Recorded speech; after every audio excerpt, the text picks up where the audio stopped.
루카복음서 11장.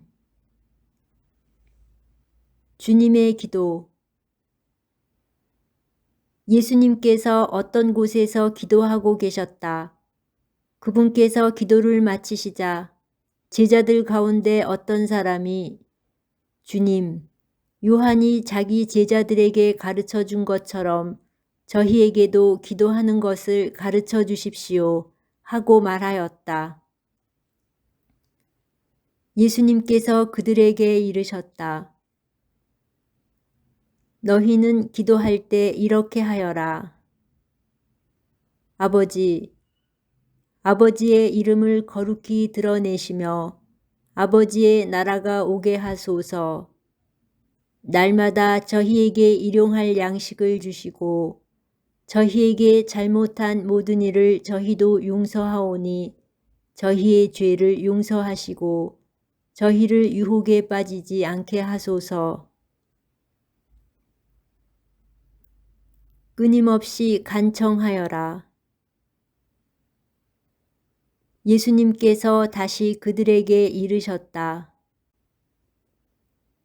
너희 가운데 누가 벗이 있는데 한밤중에 그 벗을 찾아가 이렇게 말하였다고 하자.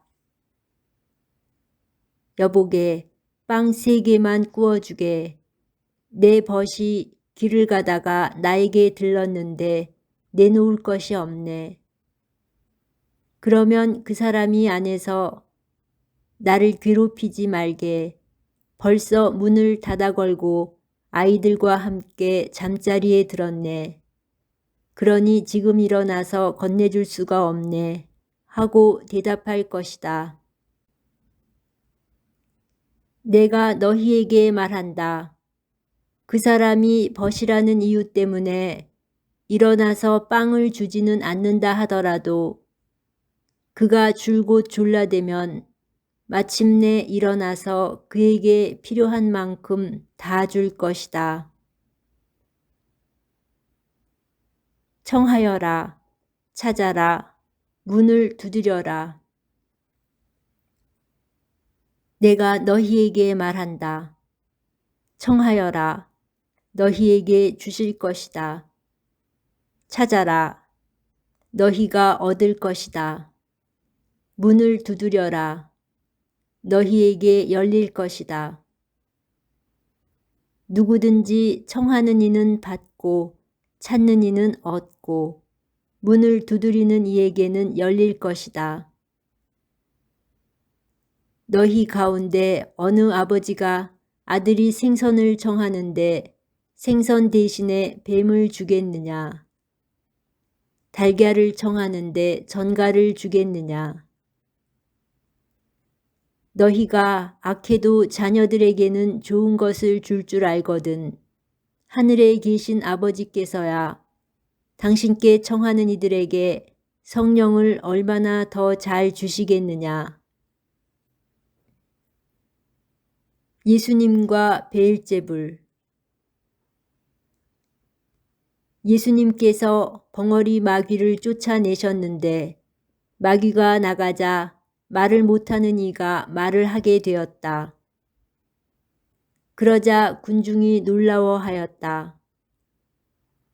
그러나 그들 가운데 몇 사람은 저자는 마귀 우두머리 베엘제불의 힘을 빌려 마귀들을 쫓아낸다 하고 말하였다. 다른 사람들은 예수님을 시험하느라고 하늘에서 내려오는 표징을 그분께 요구하기도 하였다. 예수님께서는 그들의 생각을 아시고 이렇게 말씀하셨다. 어느 나라든지 서로 갈라서면 망하고 집들도 무너진다. 사탄도 서로 갈라서면 그의 나라가 어떻게 버티어내겠느냐. 그런데도 너희는 내가 베엘제불의 힘을 빌려 마귀들을 쫓아낸다고 말한다.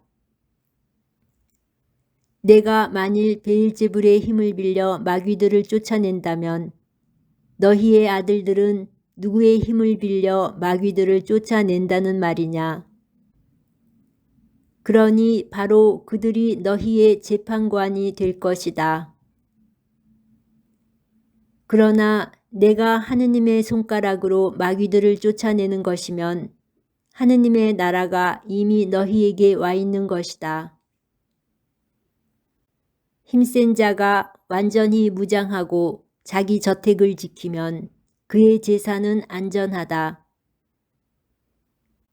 그러나 더 힘센 자가 덤벼들어 그를 이기면 그 자는 그가 의지하던 무장을 빼앗고 저희끼리 전리품을 나눈다. 내 편에 서지 않는 자는 나를 반대하는 자고 나와 함께 모아들이지 않는 자는 흩어버리는 자다. 되돌아오는 악령.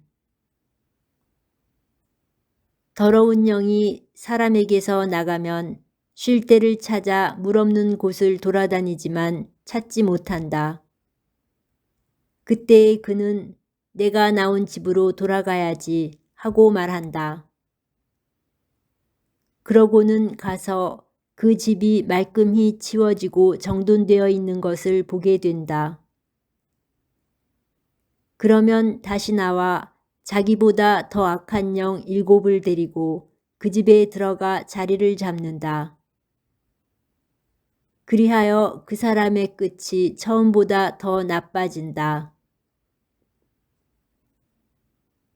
참 행복. 예수님께서 이 말씀을 하고 계실 때에 군중 속에서 어떤 여자가 목소리를 높여 선생님을 배웠던 모태와 선생님께 젖을 먹인 가슴은 행복합니다 하고 예수님께 말하였다.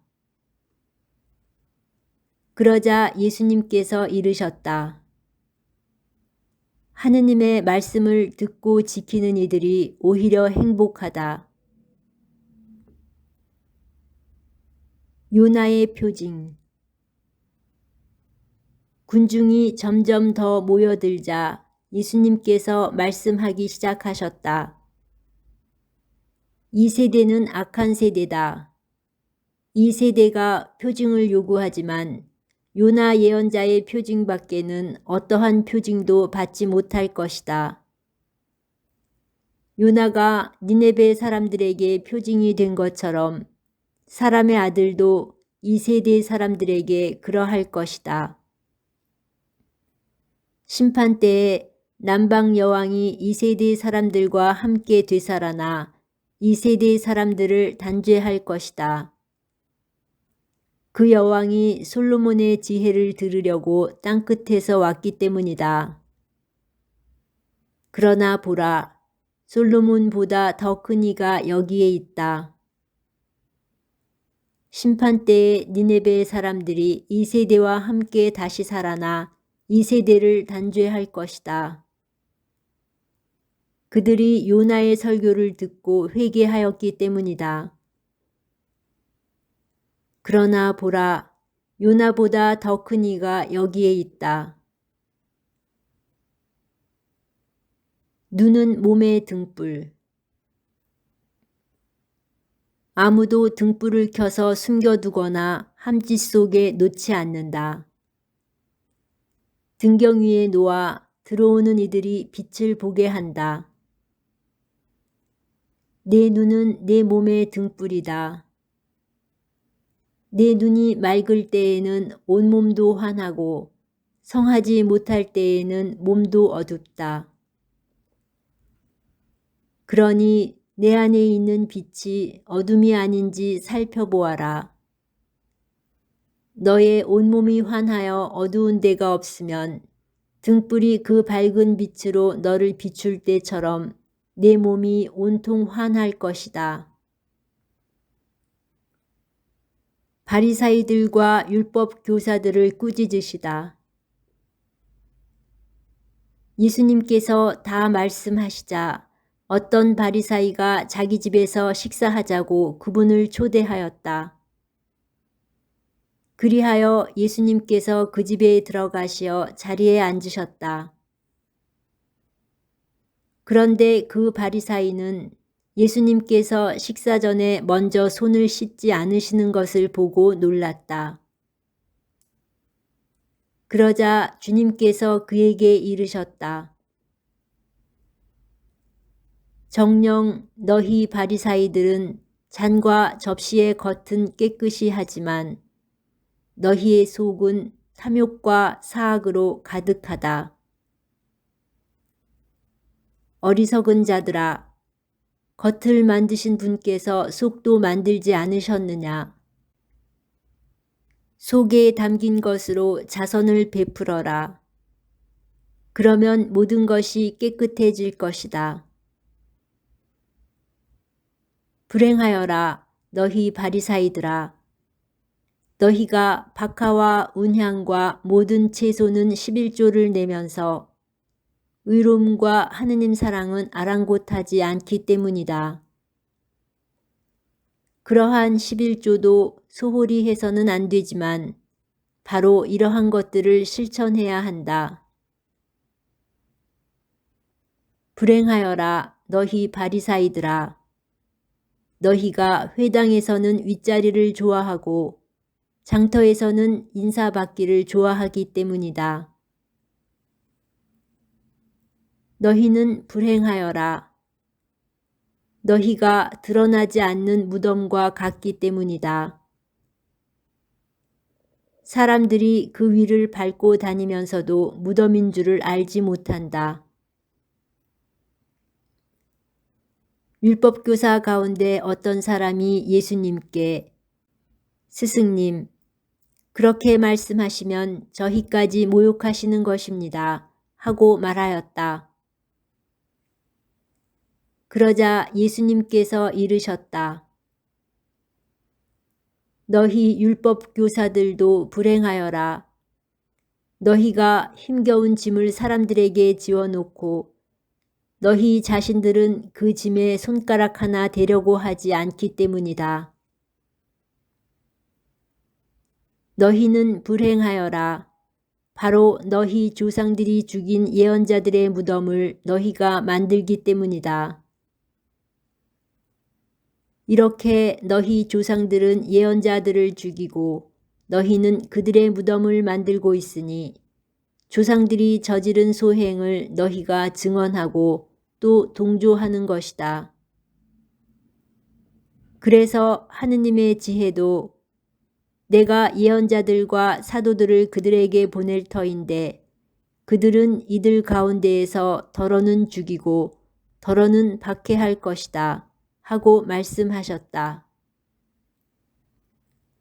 그러니 세상 창조 이래 쏟아진 모든 예언자의 피에 대한 책임을 이 세대가 져야 할 것이다. 아벨의 피부터 제단과 성소 사이에서 죽어간 즈카르야의 피에 이르기까지 그렇게 해야 할 것이다. 그렇다. 내가 너희에게 말한다. 이 세대가 그 책임을 져야 할 것이다. 불행하여라 너희 율법 교사들아. 너희가 지식의 열쇠를 치워버리고서 너희 자신들도 들어가지 않고 또 들어가려는 이들도 막아버렸기 때문이다. 예수님께서 그 집을 나오시자 율법학자들과 바리사이들은 독한 앙심을 품고 많은 질문으로 그분을 몰아대기 시작하였다. 예수님의 입에서 나오는 말씀으로 그분을 올가매려고 노렸던 것이다.